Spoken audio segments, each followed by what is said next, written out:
Assalamu alaikum. This podcast has been brought to you by Seeker's Guidance, the global Islamic seminary. Help us spread the light of prophetic guidance to millions around the world by becoming a monthly supporter. Make a small donation at seekersguidance.org/donate. As little as $10 a month can help people find life-changing guidance. Bismillahir Rahmanir Rahim. Alhamdulillahi Rabbil Alameen. والعاقبة للمتقين والجنة للموحدين ولا عدوان إلا على الظالمين والصلاة والسلام على أشرف الخلق والمرسلين سيدنا ونبينا ومولانا محمد وعلى آله وصحبه أجمعين. All praise belongs to Allah subhanahu wa ta'ala, and the choicest of blessings and salutations upon our master Sayyidina Muhammad sallallahu alayhi wa sallam. We welcome our brothers and sisters back to this new episode of the series of podcast, and our topic today is an important one that speaks about adab. And our young men, brothers, young men and young sisters, particularly in the West, we are very, very much in need of good etiquette and good adab, good ways and good manners. For the societies we live in does not assist one in adopting good ways and good manners. We live in a society where young don't show respect to the elderly, and the elderly don't show much care to the young. And the Prophet Muhammad sallallahu alaihi wasallam, he told us in a hadith that the one that does not show respect, the one that does not have adab towards the seniors, فَلَيْسَ مِنَّا, is not from us. He says, وَمَنْ لَمْ يُوَقِّرْ كَبِيرَنَا. So adab is important. I'd like to look at a few narrations that speaks about adab, and then jump into some examples how the scholars and the pious of this ummah had adab towards each other, towards seniors, towards their teachers, towards the ulama and scholars, towards the elderly. And the first narration that I'd like to look at is a report from Sayyidina Abdullah ibn al-Mubarak rahimahullah ta'ala. And his famous statement was that we are more in need of a little adab, etiquette, than what we are in need of much knowledge. And Imam Shafi rahimahullah ta'ala, he said that my teacher Imam Malik, he advised me, and he said to me, "O Muhammad, ya Muhammad, let your knowledge be the salt, اجعل علمك ملحا وأدبك دقيقا," and let your adab and etiquette be the dough. And so if you look at a bread, you have dough. The bread is made up of dough and salt. How much dough is there and how much salt is there? He said, let your knowledge be the salt, and let your etiquette be the dough. And that's just to give us an idea how important it is for us to focus on adab, even more than what we focus on knowledge. And we spoke at length about knowledge in our previous episodes. There's an amazing narration from Sayyidina Imam Ahmad ibn Hanbal that speaks about how many students attended his class, and how the vast majority of them attended the class of Imam Ahmad ibn Hanbal merely to learn adab and etiquette from him. There's an amazing story that comes in the work Ta'lim al-Muta'allim that says that there were two men that left home in the seeking knowledge, and they were studied together for the same number of years until eventually they both returned home. And when they returned home, one of the two friends became and developed an understanding of deen, knowledge of fiqh, while the other did not. So the scholars of the city, they said, these people left the same time. Why is it that the one achieved so much ilm and so much knowledge and such a deep understanding of deen, while the other did not attain the same?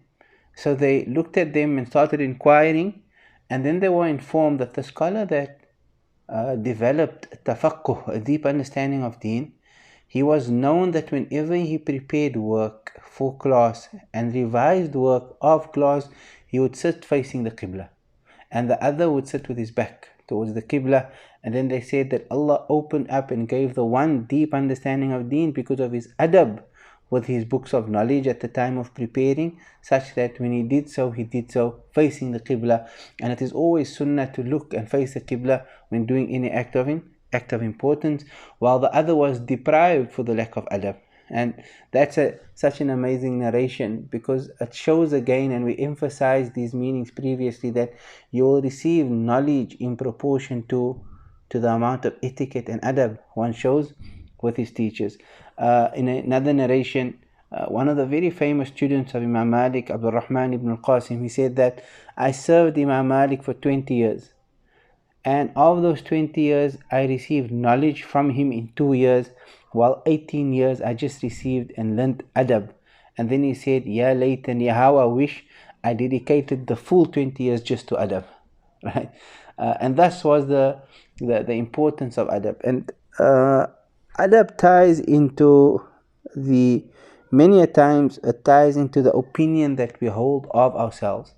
And especially students of knowledge, and again, this is tying into a series of episodes that we've been speaking about for some time now. But the more a person considers himself to be great and a man of knowledge or ilm, and thus demanding respect from others, the more this illness enters the heart, and the more a person imagines himself to be great, the less, the more difficult it is for him to display adab. And the more a person considers himself to be the least, to be nothing, the more such a person is able to display the most beautiful of adab. And the Prophet ﷺ, he said that I was only sent to you to perfect your character. He said ﷺ, إِنَّمَا بُعِثْتُ لِيُتَمِّمَ مَكَارِمَ الْأَخْلَاقِ. And he said that the best of you are those who are the best in character. And our scholars, especially our Sada al-Ba'alawi, when they defined what tasawwuf is, they said at-tasawwuf kulluhu husnul khuluq. All of tasawwuf is having good character. Thus we find that our scholars, they were very particular in having etiquette. Real examples of this, again, because we're looking at real examples for ourselves that we could follow.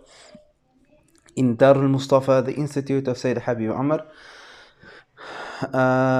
the sequence of sitting at major events, the way Sayyid Habib Umar has it, is that the very senior scholars will be seated in the front of the gathering, and immediately after them, before students of deen, before young men, the next few rows is supposed to be dedicated to men of age that have reached the age of 40 or 50 or 60 or 70, depending on your age, preference should be given to you.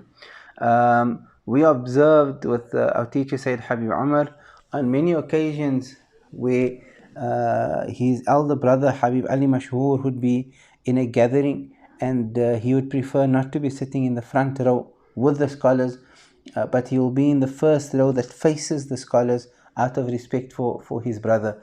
And these type of adab and etiquette is things that we've said this many a times. The best way to receive them, to understand them, is to observe them in our teachers.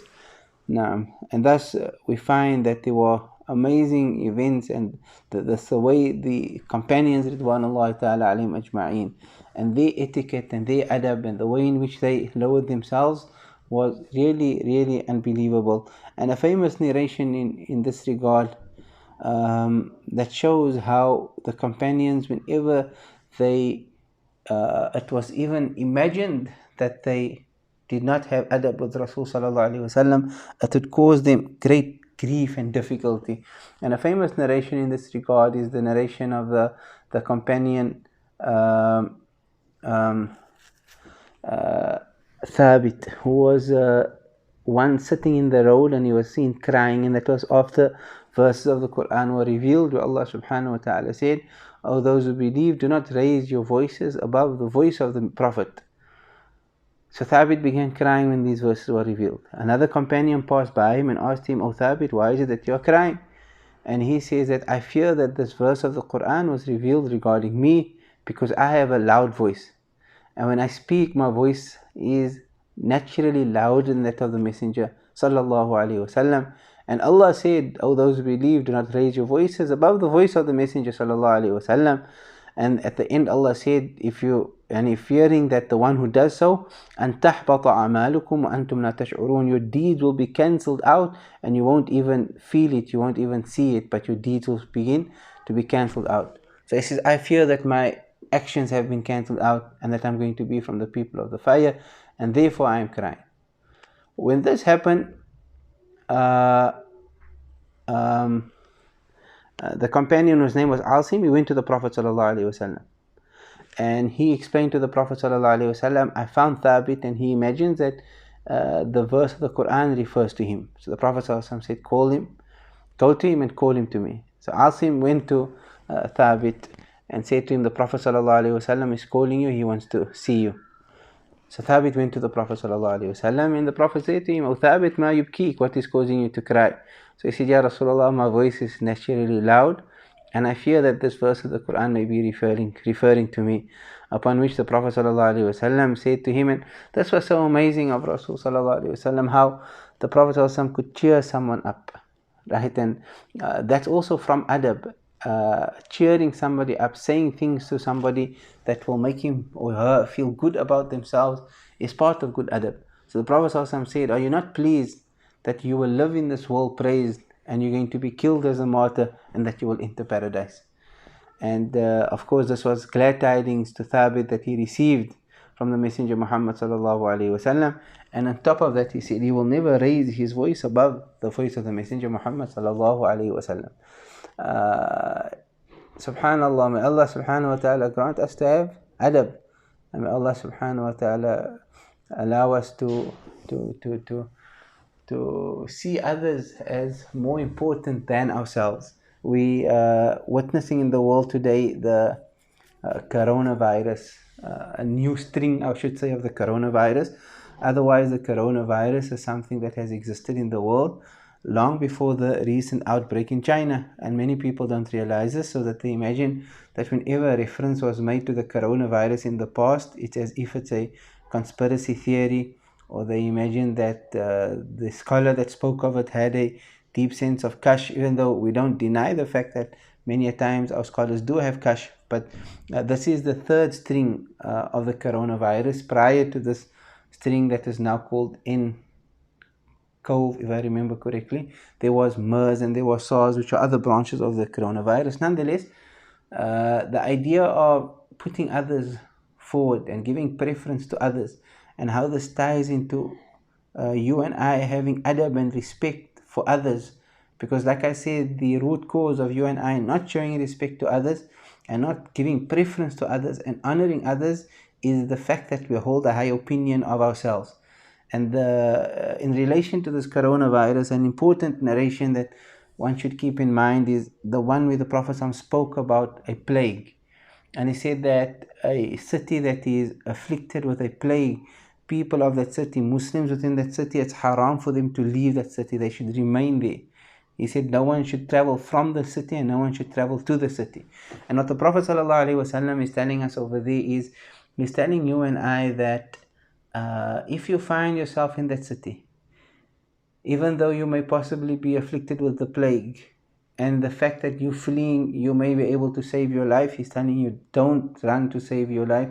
Stay there fearing that you may already carry the disease, and rather have a chance of being afflicted with the disease and rather die than leaving the city. Because Islam is about self-sacrifice, how I am prepared to sacrifice myself for the betterment of others, so that others can continue living, so that others can be safe, so that others can progress and move forward. I am prepared to sacrifice myself.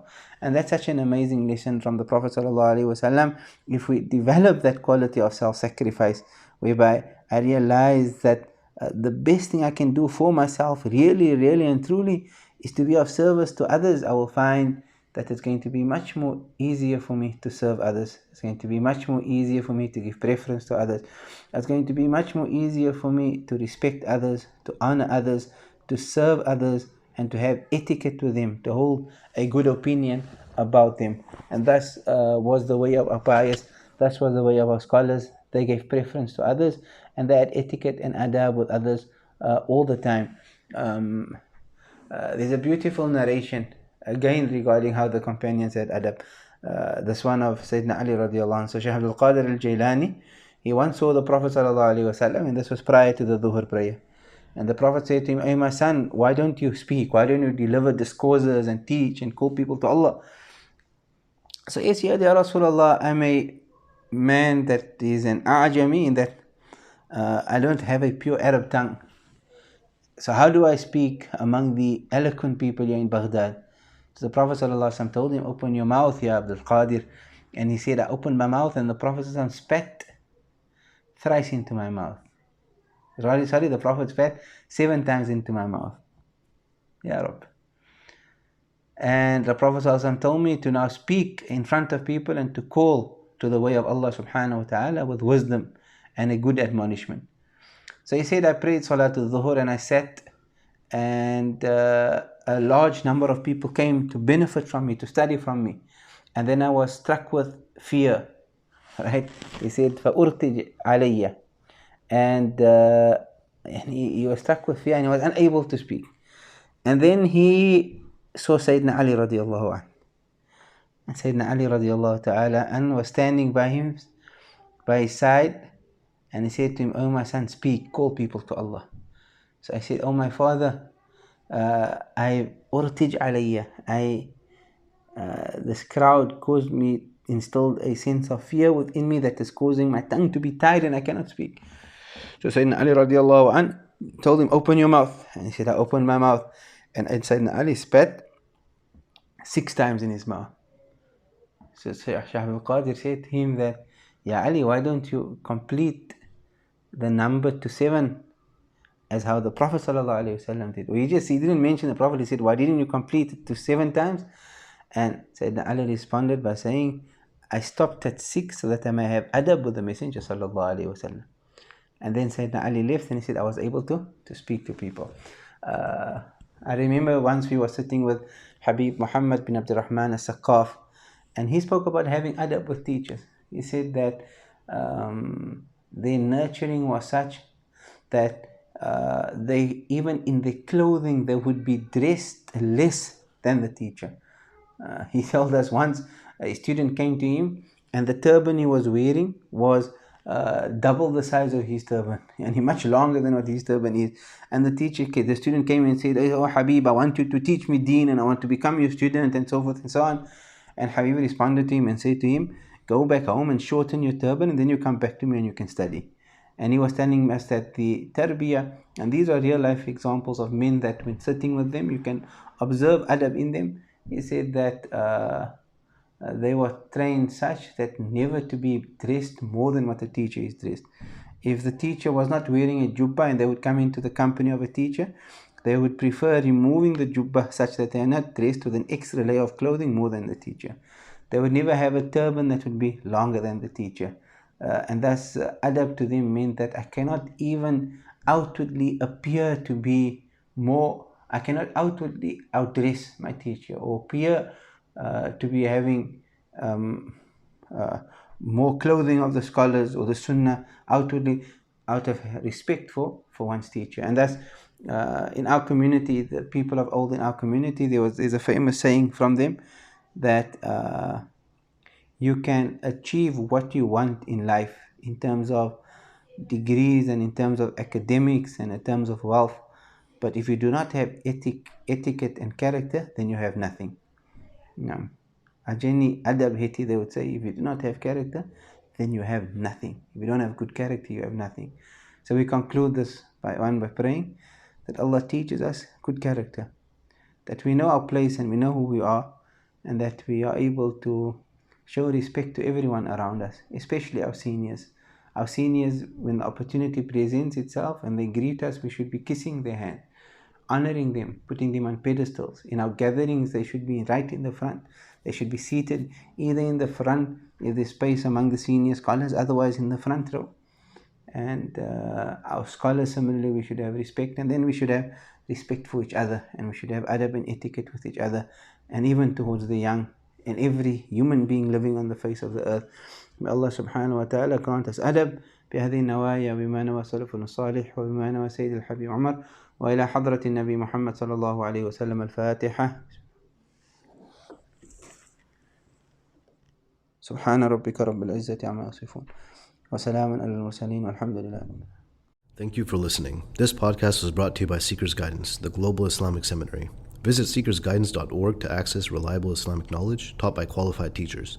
We offer a wide range of courses, podcasts, articles, and a world-class answer service. Support us in spreading free, reliable Islamic knowledge to millions around the world by becoming a monthly supporter. Visit seekersguidance.org/donate and make a small monthly commitment today. Our beloved Prophet, peace and blessings be upon him, said, "Whoever guides someone to goodness will have a similar reward." So don't forget to share this podcast and spread prophetic guidance.